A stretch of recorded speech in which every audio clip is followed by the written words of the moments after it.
This episode is adapted from a clinician-written article on Mentalyc and brought to life in audio for therapists who prefer listening on the go.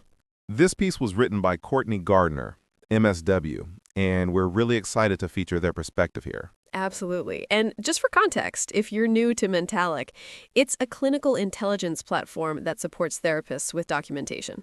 Okay, so let's dive in. You know that feeling.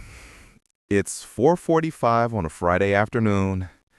You're trying to wrap up, and you get that frantic email from a client who's just realized they're on their last antidepressant pill. Oh, I know that feeling in my bones. It's that sudden jolt of, oh no, and then begins the mad dash, right? You're trying to get the pharmacy on the phone, they put you on hold, you get disconnected. Exactly. And all the while, you're just picturing your client going without their medication for the whole weekend. The clinical implications of that, the potential for withdrawal, the spike in anxiety, it's a huge weight. It really is. It's this administrative scramble that has such profound clinical consequences. And that whole scenario, that stress, it's kind of the perfect entry point into what we're talking about today, which is e-prescribing. Yes. It sounds so technical, electronic prescribing. But when you break it down, it's really about solving that exact problem. It's about moving past the era of scribbled notes and endless phone tag. It's a total game changer. For anyone not familiar, it's pretty much what it sounds like. Sending a prescription directly from your computer, or more likely your EHR system, straight to the pharmacy's computer. No paper, no fax, no phone call. Just zip. Zip. I like that. And you know, the first thing that comes to my mind, even before the speed, is the safety. I remember years ago, early in my career, a pharmacist called me to clarify a prescription I'd handwritten.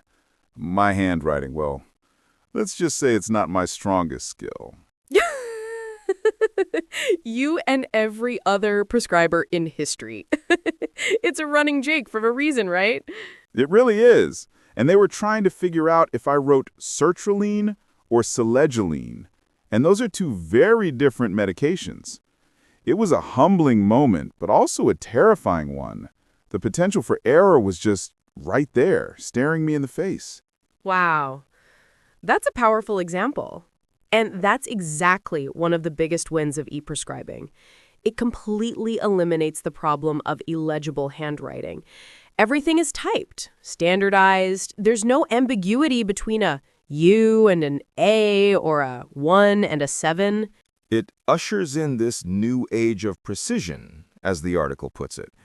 But it's more than just clear text, isn't it? The systems themselves are smarter. Oh, way smarter. This is the part that gets me really excited. Most e-prescribing systems have built-in clinical decision support. So when you go to prescribe something, the system automatically cross-references it with the client's record. So it's flagging things for you in real time. Exactly. It'll pop up an alert like, warning, this client has a documented allergy to SSRIs, or potential major interaction with the lisinopril they're also taking. It's like having a safety net working for you in the background. That is incredible. Because we hold so much information in our heads, but we're human. We can't be expected to remember every single potential interaction for every medication off the top of our head, especially with complex clients who are on multiple meds from different doctors. Nobody can. It's an impossible task. This technology acts as a safeguard. It reduces the risk of underdosing, overdosing, and those dangerous drug interactions. It's a proactive approach to client safety, which is just huge. It really is. And it shifts the focus from just getting the prescription sent to getting the right prescription sent safely. Let's talk about the client side of this, though, because we've talked about our Friday afternoon panic, but what about their experience? Oh, it's a world of difference for them. Think about it. No more holding onto a little slip of paper and worrying about losing it.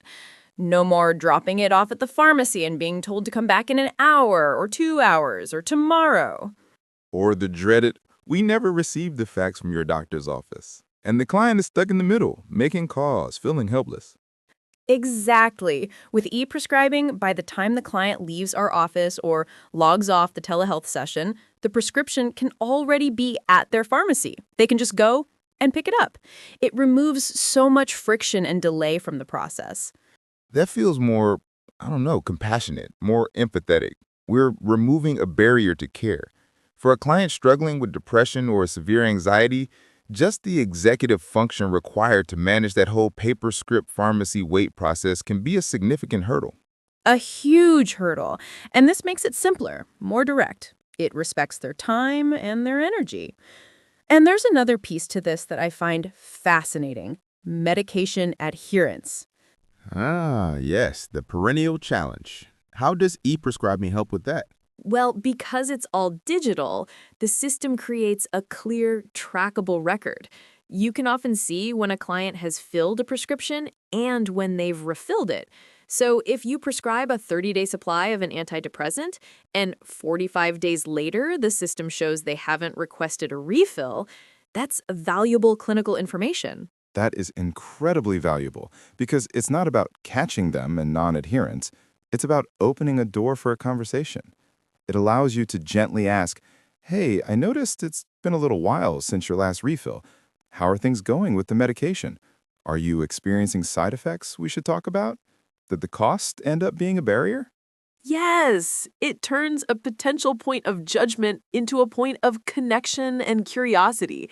It helps you identify those issues proactively instead of waiting for the client to relapse or have their symptoms worsen because they stopped their meds weeks ago and were afraid to say something. You gain so much insight into the effectiveness of the treatment. Are they taking it as prescribed? Is it working? It's all part of the data that informs our clinical judgment. And speaking of data and judgment, this all comes back to our workflow as clinicians. The time-saving aspect is just astronomical. Think about all the time spent on hold with pharmacies, all the time spent handling refill requests manually, pulling charts, writing scripts, faxing them. It adds up to hours every week. Hours. And it's draining. Administrative work. It's not the work that fills our cup. It's the work that leads to burnout. When I think about getting those hours back, I could use that time for actual client sessions, for more thoughtful case conceptualization, for professional development, or just to breathe. Or just to breathe, exactly. It's the same principle behind a tool like Mentalyc, you know? The whole point is to streamline the administrative burden so we can reclaim our time and energy for the actual clinical work, the human work. That's a really good parallel. It's all about using technology to handle the rote tasks so we can be more present and effective. After a really nuanced session where we're discussing a potential medication change, for instance, my brain is focused on the client's ambivalence, their hopes, their fears about side effects. Right, you're not thinking about the documentation format. Not at all. And using something like an AI note taker afterward to capture all those subtleties. Client expressed hesitation about potential weight gain, but is hopeful about improved mood, is so critical. That detail needs to be in the note. It's the justification for the clinical decision-making that follows. And then to take it a step further, with a feature that lets you transfer that note directly to your EHR with a single click, it's the same philosophy. It's about seamless integration. The note goes right where it needs to be, and with e-prescribing, the prescription goes right where it needs to be. No gaps, no double entry, no friction. It creates this beautiful, streamlined flow of information. It's efficient, but more importantly, it's safer and leads to better coordinated care. Exactly. And that coordination piece is another huge benefit. When all the providers involved in a client's care are on the same page, because they can see the same electronic medication record in real time, that's how you provide truly holistic care. No more clients getting prescribed conflicting medications from their PCP and their psychiatrist because the two offices couldn't connect. It's all there in the shared record. That reduces risk so much. Quick pause here. If this part of the work, the administrative drain and the worry about errors feels familiar, Mentalyc can help. Its AI note taker supports your documentation and clinical judgment, all while staying fully HIPAA and SOC 2 compliant. You can explore it at Mentalyc.com. Okay, so we've talked about all these amazing benefits. It feels like a no-brainer. But I want to play devil's advocate for a second. Or at least voice a common hesitation I hear from colleagues. Please do. Let's get into it. Controlled substances. I think there's a widespread belief, or maybe a past reality, that you just cannot e-prescribe controlled substances, like stimulants for ADHD or benzodiazepines. And for many mental health prescribers, that's a huge part of their practice. So they think, why bother with this system if I still have to do half my prescriptions the old-fashioned way? That is such a critical point, and it's a huge source of confusion. And you're right, for a long time that was the case. The regulations were prohibitive, but the landscape has evolved significantly. Okay, so what's the reality now?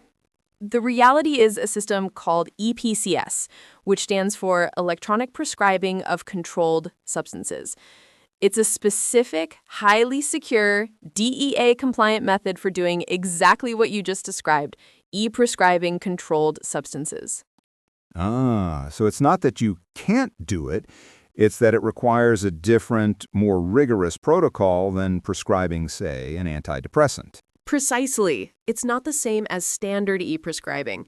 EPCS requires extra layers of security, things like a two-factor authentication process for the prescriber to prove their identity every single time they send a prescription. It might involve a password and then a one-time code sent to your phone, or a biometric scan, like a fingerprint. Okay, that makes sense. It's designed to prevent fraud and diversion, which is the whole concern around controlled substances. The system has to be incredibly robust and auditable. Exactly. It creates a secure digital trail from the prescriber to the pharmacy, upholding all the DEA regulations, but doing it within a modern digital framework. So, for that clinician who thinks e-prescribing isn't for them because they manage a lot of ADHD cases, the answer is look into EPCS.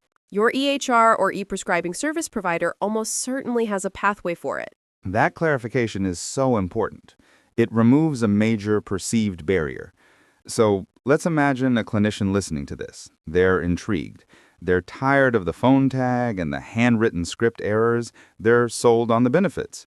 But the idea of implementing a whole new technology feels overwhelming. Where do they even begin? It can definitely feel that way. The key is to start small and be methodical. The very first step is to just do a little recon. Check if your current EHR system already has e-prescribing capabilities built in. Many of the big ones do, and you might just need to turn on the feature. So you might already have the tool and not even know it. It happens more often than you'd think. If your EHR doesn't have it, or if you're in private practice and don't use a massive EHR, then you can explore standalone e-prescribing services. There are lots of them out there. And what about cost? Is this going to be a huge financial investment? Surprisingly, not always. Many services are available at no direct cost to the prescriber because they're often subsidized by the pharmacy networks.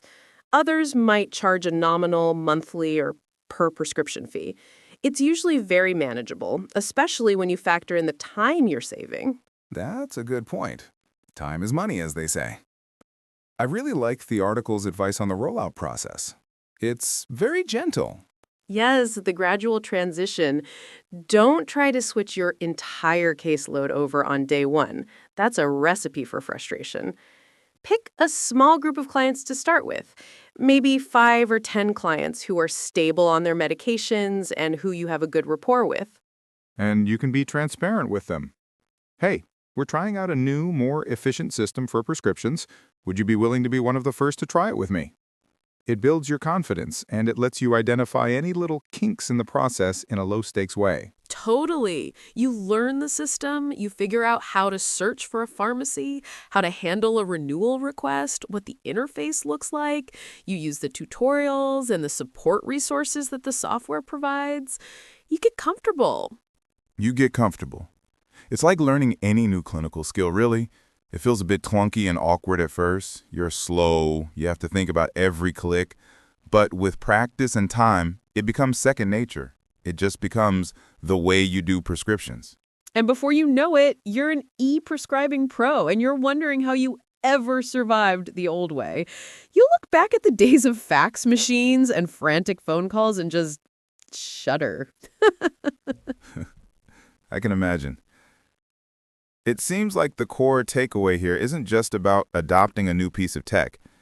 It's about making a fundamental shift towards a practice that is safer, more efficient, and more client-centered.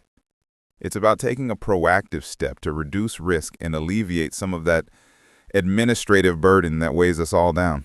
That's it exactly. It's a step into the future of mental health care, a future where technology supports us in providing the best possible care. So, for a practical takeaway, something a clinician can do today or this week, it's really simple.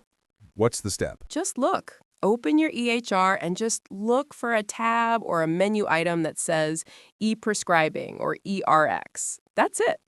No commitment, no pressure to sign up. Just build your own awareness. See what's already available to you. That one small action can be the first step on this whole journey. That's a perfect, manageable first step. Just get curious about what's already at your fingertips. I love that. It makes the whole thing feel so much more approachable. It really is. And as you're thinking about streamlining these processes, if you also want support in accurately and efficiently documenting those crucial medication management conversations, Mentalyc's AI Note Taker is designed for exactly that, helping you create a clear, comprehensive record that supports your clinical work. A fantastic point. It's all connected. Better systems, better care. This was such an insightful conversation.